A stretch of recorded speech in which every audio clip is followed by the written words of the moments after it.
Bonjour à tous écoutez, on va démarrer. Bienvenue à cette conférence et échange qui s'inscrit dans notre semaine thématique sur le domaine de l'hôtellerie, de la restauration et du tourisme. Donc, elle inaugure un cycle de bien d'autres conférences sur différents thèmes et je vous invite à en consulter le programme sur le site Orientation Centre-Val de Loire.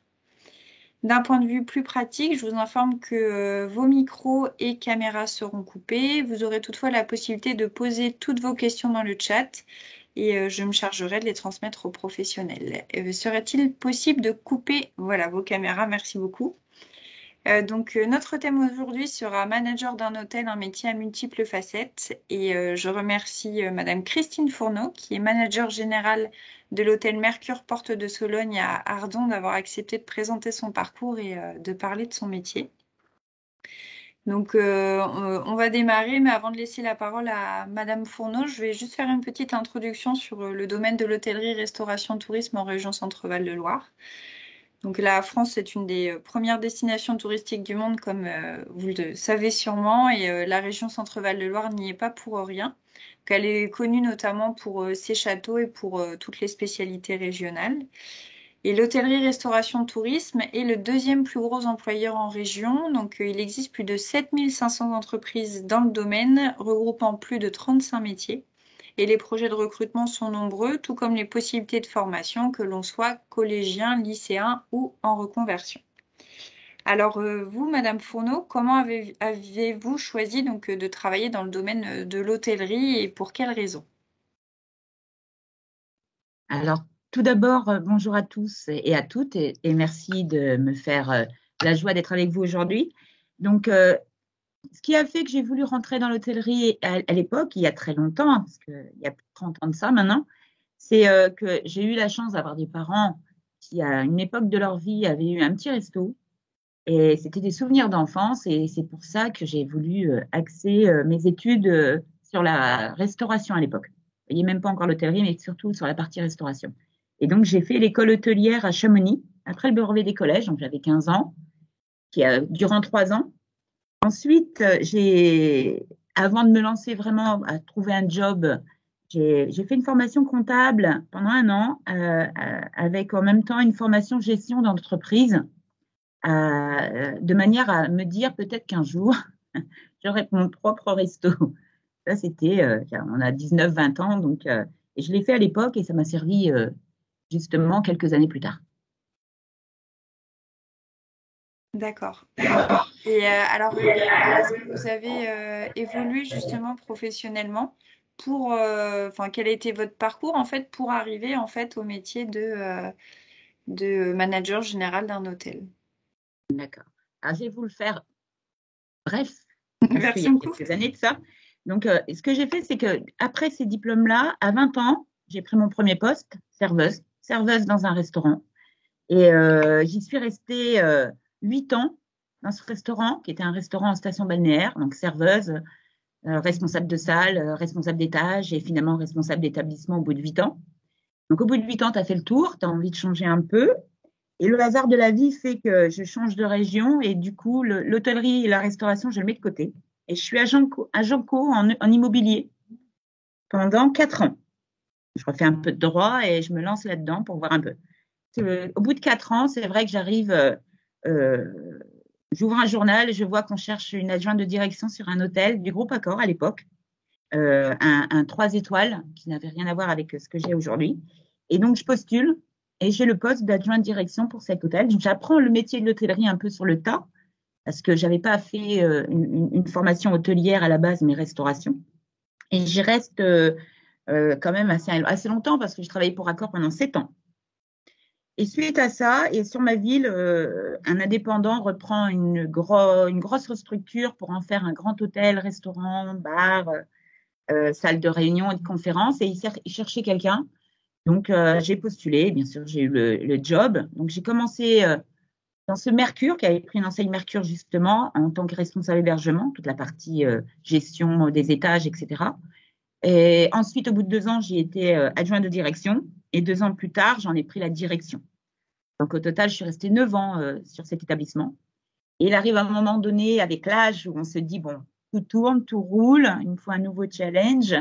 avant pour les dernières années. Et c'est comme ça que j'ai appelé Accor en leur disant, voilà, je cherche un nouveau challenge, j'ai envie de reprendre un établissement peut-être un peu plus gros encore. Et c'est ainsi qu'on m'a appelée et que je suis arrivée aux Portes de Sologne dans le Loiret. C'était ma Normandie pour arriver ici. C'est une structure qui est encore plus importante que celle que j'avais en Normandie. Voilà. Là, ça fait qu'au niveau donc de la structure pour laquelle la structure que vous dirigez, vous managez combien de personnes là justement? Là, actuellement, pour la gestion, la moyenne, c'est une cinquantaine de collaborateurs. Parce que ça varie avec la saison, avec les CDD, avec les extras qu'on peut prendre, les étudiants qu'on prend pour 4 à 5 mois par an. Donc, une structure comme la nôtre, c'est 45-46 CDI à temps plein. Et ensuite, on a des contrats, des CDD de 6 mois et des extras. Donc, on dépasse en saison les 50 collaborateurs. D'accord. Pour tous les services. Et au niveau de votre métier là, donc en quoi ça consiste en fait? Quelles sont vos responsabilités? Est-ce que vous pourriez par exemple nous décrire une journée type ou une semaine type? Alors, une journée type, ici, aux Portes de Sologne, on a un restaurant, on a un bar, on a un hôtel qui a 114 chambres, on a des structures de salles de réunion, de banquets assez importantes parce qu'on a 860 mètres carrés et donc on peut aller jusqu'à 500 personnes. Donc, ça fait beaucoup de services, beaucoup de chefs de service à gérer et auxquels il faut être toujours présent et disponible pour les petits contretemps du quotidien. Donc, moi, quand j'arrive à l'hôtel, tous les matins, quel que soit le jour, je fais le tour de tous mes services, je vais voir toutes mes équipes. Tous ceux qui sont présents le matin me voient, avant même d'aller à mon bureau.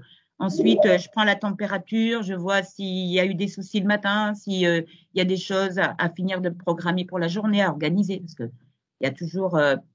qui dit beaucoup d'activités, dit beaucoup de choses qui se préparent et qui s'organisent sur toute la journée. Ça peut être un séminaire, une petite GE, un AG, des clients de l'hôtel, des clients qui organisent un repas d'affaires le midi pour le resto, une petite pause d'entreprise qui a besoin de réunir 10 collaborateurs dans l'espace bar, le temps d'une pause café. Vous voyez, c'est très large.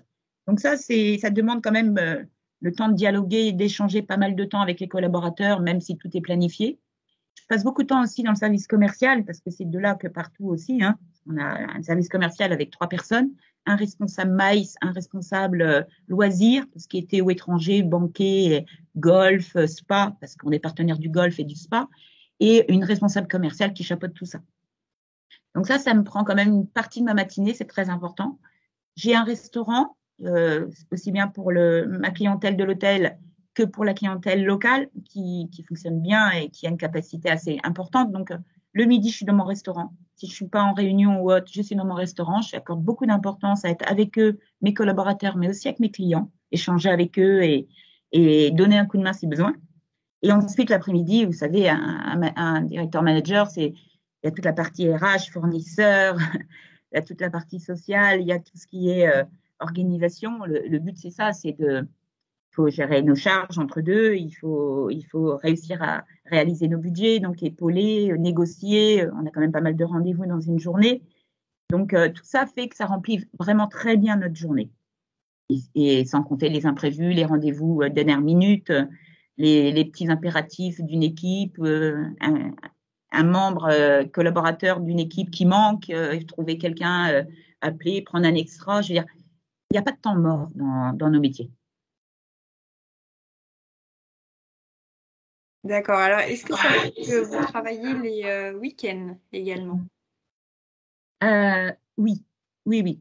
Alors, je ne vais pas travailler tous les week-ends, bien sûr. Je suis présente quand il faut être présente. C'est-à-dire qu'il va y avoir un gros congrès, des grosses prestations sur l'hôtel ou c'est un week-end chargé au niveau simplement de l'hôtellerie. Je vais peut-être pas passer 10 heures sur ma journée avec eux le samedi ou le dimanche, mais quand c'est nécessaire, je m'oblige à être présente. Mais encore, ça se fait très facile pour moi. Je m'oblige entre guillemets, hein, parce que c'est important d'être auprès de ces équipes. Il y a des journées qui sont lourdes, des congrès importants, de savoir que même si je suis pas parfois simplement dans mon bureau en train de faire un peu de compta en retard, je vais aller les voir, je vais voir si tout suit, s'il n'y a pas de problème à gérer à la dernière minute, que je pourrais les aider en prenant la main pour les laisser faire autre chose à ce moment-là. J'accorde beaucoup d'importance de manière de toujours être proche d'eux. Donc, s'il y a des week-ends chargés, dans les limites de ce qui m'est possible, si je n'ai pas d'impératif personnel, je suis présente, je suis là. Comme le soir, s'il y a besoin, quand il y a des grosses choses qui arrivent le soir. Un établissement, un hôtel, et surtout un hôtel qui a un bar, un restaurant, des espaces congrès, séminaires, banquets, on fait des mariages.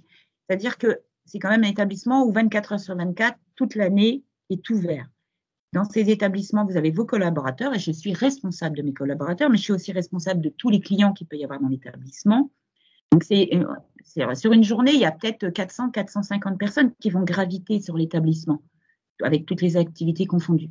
Donc, c'est important pour moi de pouvoir être disponible, de passer, même un jour où je travaille pas, je vais passer. Si je suis dans le coin, je vais m'arrêter, voir si tout va bien, aller saluer les équipes, aller saluer des bons clients qui, je sais, sont présents ce jour-là.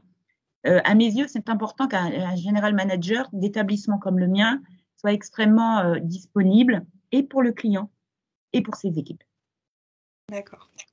Alors, je vois, moi, je disais manager général et vous, c'est general manager. Alors, c'est La à même chose. l'anglais, je vais dire, mais est-ce que justement, c'est le domaine de l'anglais, c'est quelque chose qui est important pour votre métier et puis pour travailler dans le domaine de manière générale? Oui, quand on arrive dans une catégorie d'établissement 4 étoiles, la clientèle française, enfin non, mais la clientèle étrangère, lorsqu'elle appelle, pour elle, on est bilingue, minimum bilingue. Et l'anglais est la langue la plus courante et la plus utilisée. Donc c'est vrai que moi, rien qu'en réception, l'impératif du CV, c'est de parler anglais, mais pas d'un niveau scolaire. On est obligé dans cette catégorie d'établissement d'être capable de répondre à un Américain qui appelle en ligne et comprendre tout de suite. Tout ce qui est partie commerciale, tout ce qui est commercial loisir, les théo étrangers, l'impératif aussi pour cette commerciale, c'est d'être bilingue anglais, minimum.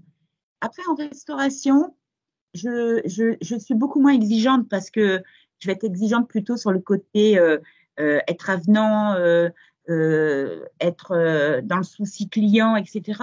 Et que vous ne soyez pas bilingue, c'est pas grave. C'est un responsable de salle qui lui va l'être, ça suffira parce que je vais pas demander à un serveur ou même parfois à un chef de rang. Il va connaître les mots les plus courants dans son secteur d'activité à lui, en restauration, mais je vais pas lui demander d'être bilingue. Dans les étages, c'est pareil. Je vais pas demander à mes femmes d'étage ou à la responsable d'étage d'être bilingue. Je vais les sélectionner sur d'autres critères qui, à mes yeux, sont plus importants dans leur secteur d'activité, comme dans les cuisines. Vous voyez, c'est ceux qui sont en contact direct avec la clientèle qui pourrait être étrangère. Ce sont des postes où inévitablement il faut être bilingue anglais, minimum anglais. Et après, si tu as de l'espagnol ou de l'italien, c'est merveilleux, mais ça ne va pas être obligatoire. Pour nous, en région centre, hein. Peut-être D'accord. que si on travaille dans un établissement 4 étoiles à Paris, le manager sera peut-être plus exigeant au niveau des langues, mais pas dans la région centre. D'accord.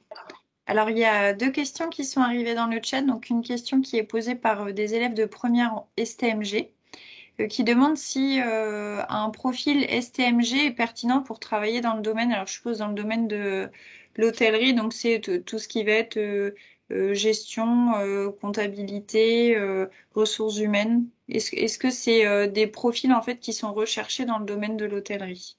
Alors, bien sûr que ça peut être recherché. Vous voyez, nous, on a une cinquantaine de collaborateurs.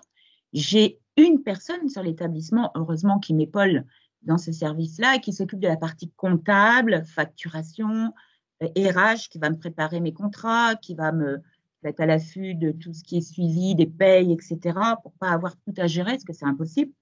Mais, vous voyez, sur 50 salariés, j'ai une personne que je vais embaucher pour ce secteur d'activité. Donc, il y a moins de postes vacants dans nos secteurs que le reste des activités de l'établissement. Et c'est possible de trouver ce genre de poste dans un établissement comme le mien, qui a déjà une grande capacité, qui a une structure extrêmement large en activité. Peut-être qu'un hôtel 2 étoiles, 40 chambres, c'est le manager lui-même qui va faire sa compta et sa partie RH parce qu'il n'aura pas les moyens financiers d'avoir un poste salarié pour le faire. Vous voyez. Mais après, dans les gros groupes, beaucoup de petits hôtels qui sont franchisés sont rattachés à des groupes. Et dans tous ces groupes-là, vous avez des parties RH, comptables, etc. Mais il faut faire partie du siège et du groupe. D'accord. Mais j'invite vraiment les élèves de première STMG à se connecter jeudi matin où il y aura une collaboratrice de Madame Fourneau qui est commerciale dans son hôtel qui interviendra. Donc ça pourrait être intéressant pour vous également. Alors, il y a une autre question qui est sur le fonctionnement justement de votre hôtel et de savoir sur un établissement comme ça, quelle est la part de clientèle étrangère?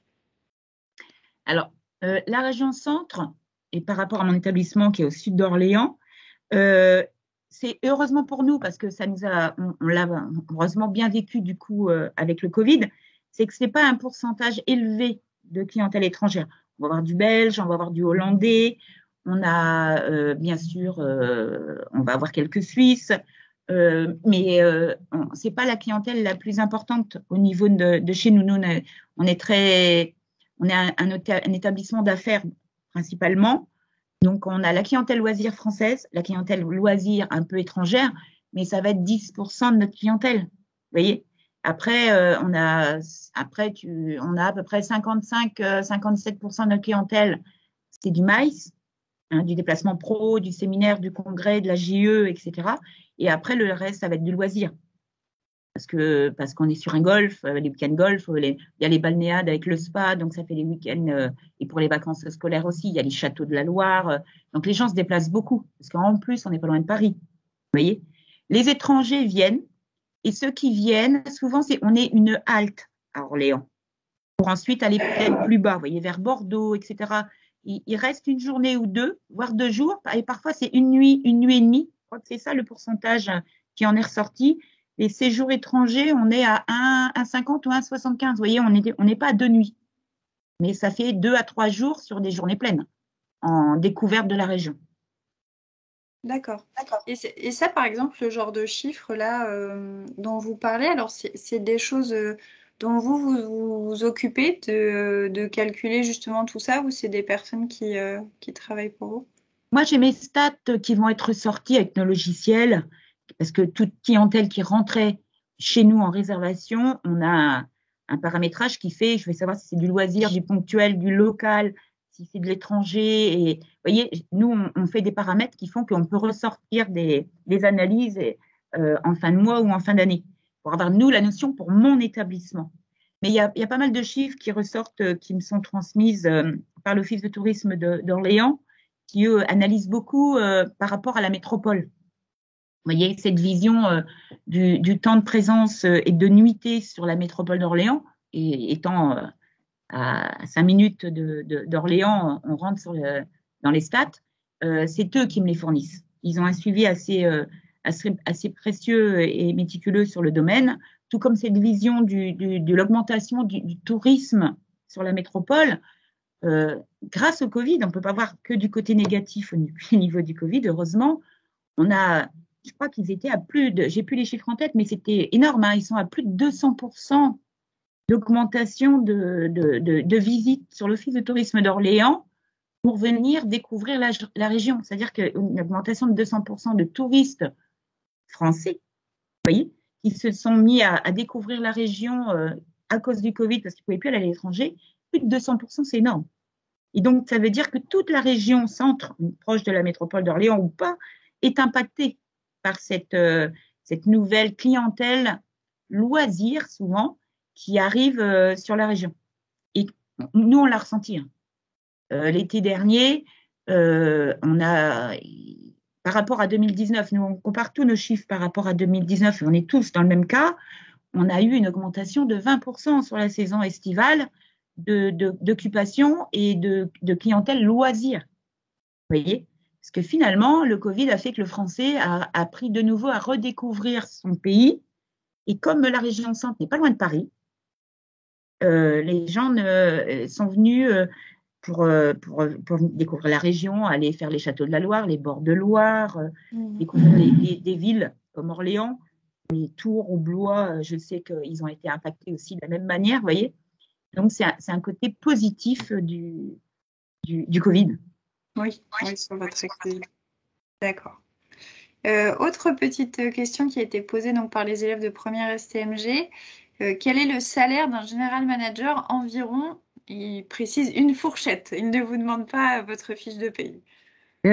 Oui, alors, je ne donnerai pas de chiffres. Je ne donnerai pas de chiffres parce que ça, je ne le fais jamais. Mais souvent, des general managers comme moi, bon, après, ça dépend dans quel groupe tu es, ça dépend de la structure de ton établissement, ça dépend le chiffre d'affaires que tu fais parce que il y a des établissements qui vont peut-être faire 2 millions d'euros de chiffre d'affaires et tu as des établissements qui vont faire 5-6 millions d'euros de chiffre d'affaires. Moi, nous, en croisière normale, on voisine les 5 millions d'euros de chiffre d'affaires. Donc, tout ça rentre en ligne de compte et il faut savoir que des personnes comme moi, on a un salaire qui est négocié à l'embauche, mais on fonctionne beaucoup à la prime. D'accord. Vous voyez, on a des primes sur les résultats parce que il faut un general manager qui gère une entreprise comme la nôtre, tu es obligé de extrêmement surveiller les charges. Il faut être capable de gestion. Parce que tu peux faire du chiffre, du chiffre, du chiffre. Mais quand tu fais le billet, tu es en clôture de bilan et tu as ton compte de résultat et ton compte d'exploitation et qu'en bas de page, tu n'as pas fait de bénéfice, ton hôtel ne fonctionnera pas. Le chiffre d'affaires est une chose et la gestion en est une autre. Et donc ça, il y a beaucoup de managers comme moi qui sont à la prime, ce qui est normal. C'est-à-dire prime sur les résultats, prime sur la gestion, prime sur le quotidien, sur les budgets à réaliser, vous savez. Donc, c'est compliqué. Mais logiquement, quand on se négocie bien, on a des établissements comme le nôtre, on gagne correctement sa vie. C'est le but. Il y a beaucoup de contraintes, donc il faut que ce soit gratifiant de notre partie aussi. D'accord. Alors, il y a une autre question des élèves donc, c'est des élèves de troisième d'un collège qui met donc votre parcours est atypique, mais y a-t-il un profil type pour être général manager? Il n'y a pas de profil type. Vraiment, il n'y a pas de profil type. Vous allez avoir des personnes qui auront fait les études pour, et donc qui tôt ou tard seront managers parce que c'était les études et les examens, les diplômes qu'ils ont eus correspondent à un poste comme celui-là. Mais en même temps, tu ne sors pas d'école en ayant directement un poste de manager. Tu es obligé de passer quand même par plusieurs étapes. Tu peux pas être. Il faut avoir un peu d'expérience quand même pour en arriver. En management aussi, le management est important. On est une cinquantaine de personnes, c'est 50 personnalités différentes auxquelles il faut s'adapter aussi. On a des métiers avec beaucoup de contraintes au niveau pro, mais aussi au niveau perso, parce que on vit quand même pas mal en décalage. Donc, tu peux pas être manager du jour au lendemain. C'est l'expérience qu'il fait. Mais en même temps, tout est aussi une question de bon sens et de volonté. Moi, j'ai pas fait des études finalement pour être directrice manager d'un établissement auquel je n'y ai pas pensé, même à 20 ans, je n'y pensais même pas. C'est la vie, c'est les expériences, les rencontres qui font que tu évolues. Et quand tu es impliqué et que tu aimes ce que tu fais, il faut aimer les gens. Dans notre métier, je le dis toujours à mes équipes, quel que soit le poste, un serveur, un responsable commercial, un responsable manager d'équipe de mes services, tu dois aimer les gens pour faire un métier comme le nôtre.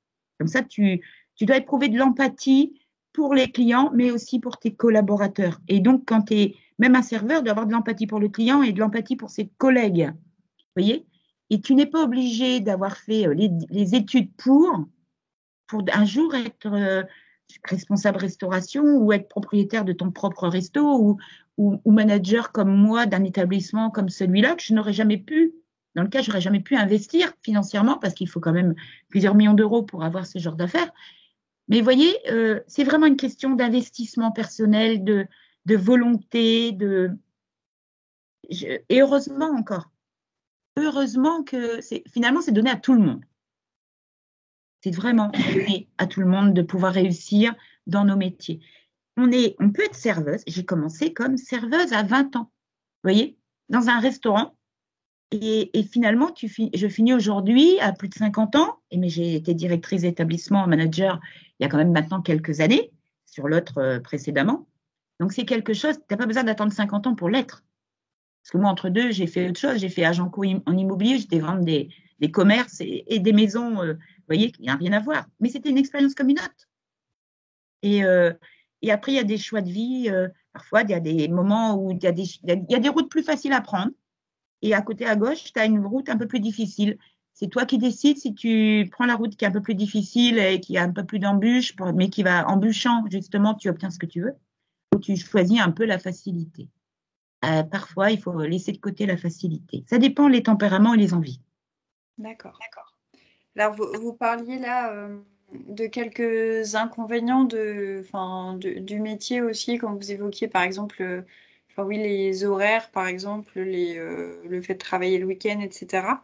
Quels seraient selon vous les principaux avantages de votre métier? Ah, les journées, et quel que soit le poste ici, hein, les journées ne sont jamais identiques. Tu n'as pas les mêmes clients, tu n'as pas les mêmes prestations. Le cœur du métier, bien sûr, il est toujours identique. La base est identique. Mais tous les jours, tu vas avoir tes automatismes pour les choses essentielles à effectuer. Mais il va y avoir plein de choses dans la journée qui font que c'est normal, c'est l'humain. Vous ne savez jamais ce que le client va vous demander, quelles sont les choses qui vont se passer dans la journée et qui sont toujours liées à l'humain. Donc, moi, même des serveurs vont me dire, Mme Fourneau, ce qu'on aime bien, nous, c'est que on vient, on sait que, d'accord, on va voir le restaurant, il va ouvrir, mais le matin, il va y avoir ça, ça, ça, et tous les jours, il y a des choses nouvelles. Donc, même eux le disent. Après, il y a des impératifs. Bien sûr, vous travaillez le soir, vous allez travailler le week-end. On s'efforce de le faire de manière intelligente, c'est-à-dire que ça tourne. Mais mes salariés, aucun salarié ici ne travaille tous les week-ends. Tout est fait de manière, vous savez, c'est comme le 31, le 1er janvier, toutes ces dates, les week-ends de Pâques.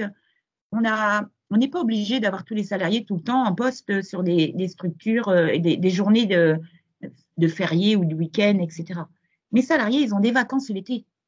Ils ont des vacances à Pâques, ils ont des vacances en février pour aller au sport d'hiver s'ils le souhaitent. Tout est organisé par service, avec le chef de service, pour que, dans leur vie privée, au maximum, on puisse faire ce qu'il faut pour qu'il y ait un équilibre.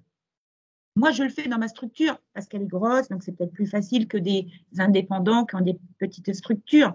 Mais on va vers cette vision de se dire, plus quelqu'un, moi la première, plus quelqu'un se sent bien à trouver un équilibre entre vie pro et vie personnelle, plus il est performant parce qu'il arrive le matin, il arrive, il a le sourire, vous voyez? Et donc, nous, c'est important. Mais tu ne travailles pas tous les week-ends. Mais en même temps, oui, on travaille pour le plaisir des gens. Donc, ça veut dire qu'on travaille pour le moment où les gens ne travaillent pas, souvent. Le soir, vous voyez, j'ai des commerciaux, j'ai 3 commerciaux. Ils sont là quand il y a besoin d'être là. Mais il y a des fois, il y a des gros trucs sur le week-end. S'ils ont tout organisé, tout est carré, moi, je vais venir.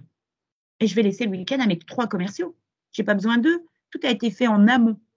Mon responsable commercial n'est pas là tous les week-ends, il n'est pas là tous les soirs. On délègue, on tourne. Vous voyez, il y a de l'impératif. C'est vrai que tu ne vas pas faire 35 heures et tu ne vas pas arriver le matin à 9 heures et finir à 4h30.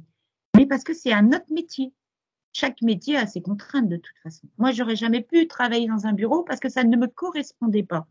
Par contre, j'ai ma sœur qui le fait très bien et qui me dit toujours, je ne ferai pas ton métier. Vous voyez, ça dépend de chacun.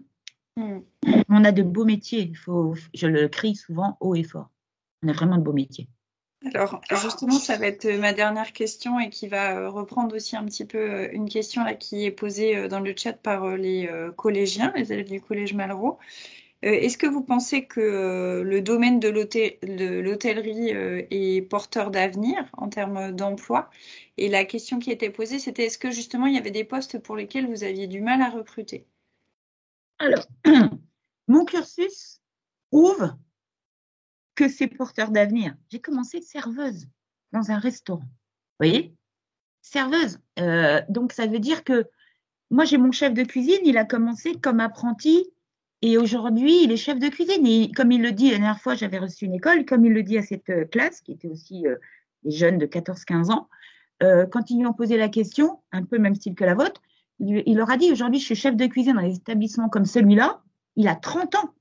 Il a 30 ans. Hein. Et il me dit, peut-être qu'à 40 ans, j'aurai mon resto. Mais pas parce qu'il ne peut pas le faire aujourd'hui, c'est parce qu'aujourd'hui, il n'en ressent pas l'envie ou le besoin.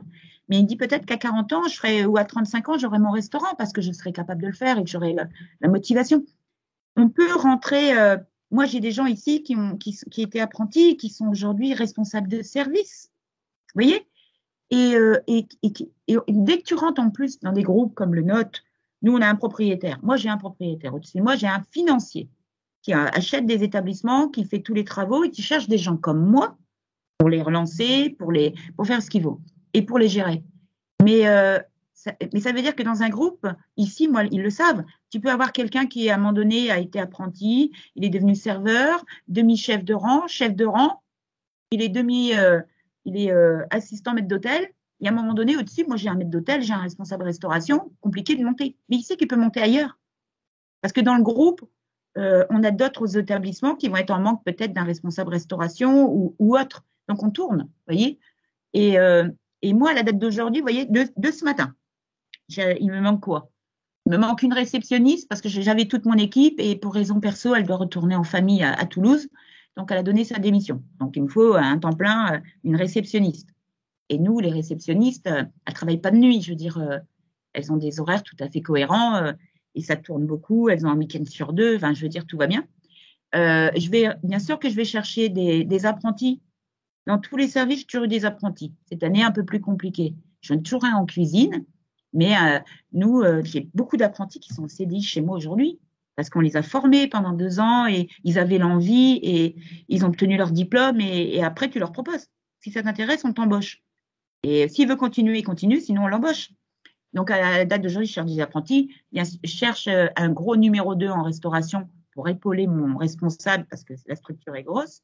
Je cherche des chefs de rang pour renforcer les équipes parce que je ne veux pas fatiguer mes équipes. Je préfère avoir 1 ou 2 personnes en plus parce que pour gérer la structure restauration, c'est plus simple. Mais vous voyez, je vais chercher 2, 3 femmes de chambre de manière régulière parce que la vie fait que parfois, pour raison perso, les gens s'en vont ou sont mutés ailleurs avec le mari ou autre. Donc, mais en cuisine, j'ai mon équipe. Ils sont 8 en cuisine et je pense qu'ils se plaisent chez nous parce que depuis plus de 4 ans, bientôt 4 ans que je suis là. J'ai fait monter les gens, on a recruté et malgré le Covid, j'ai toujours mes équipes, vous voyez, parce que, comme on revient tout à l'heure, on essaie de préserver les équipes. J'ai peut-être perdu le fil de votre question. Non, mais c'était aussi, en fait, vous considériez que le secteur était porteur d'avenir, mais clairement, alors c'est oui, c'est un grand oui, quoi. Oui, c'est un grand oui. Franchement, oui. C'est un métier d'avenir et on peut évoluer. Il y a une évolution possible, c'est inévitable. Et je vous dis, tu peux être serveur et un jour avoir ton propre hôtel, avoir ton propre resto ou être manager d'un établissement comme celui-là ou d'un autre, peu importe, mais ou avoir ton propre bar parce que tu as été barman pendant des années et que tu connais bien le fonctionnement et la gestion et les ratios et tout ce que tu veux. Il y a des possibilités, franchement. D'accord, très bien. Bah, écoutez, merci beaucoup, Madame Fourneau, d'avoir accepté de répondre à nos questions. J'inclus également toutes les questions des élèves dans le fil. C'était très intéressant. Je rappelle à l'ensemble des participants que vous pouvez retrouver l'ensemble des conférences menées sur le replay de la plateforme à partir de laquelle vous êtes connecté, orientation-métier.centre Val de Loire. Et n'oubliez pas donc que toute la semaine, vous avez d'autres conférences qui sont menées sur le thème de l'hôtellerie, restauration, tourisme, et donc une commerciale aussi de Madame Fourneau qui interviendra jeudi matin. Donc n'hésitez vraiment pas à vous reconnecter. Merci encore beaucoup, Madame Fourneau. Merci à vous, j'étais ravie de participer. Oui, À bientôt. à bientôt. Au revoir. Bonne fin de Merci journée. Au beaucoup. revoir. Au revoir Merci à tous. aussi.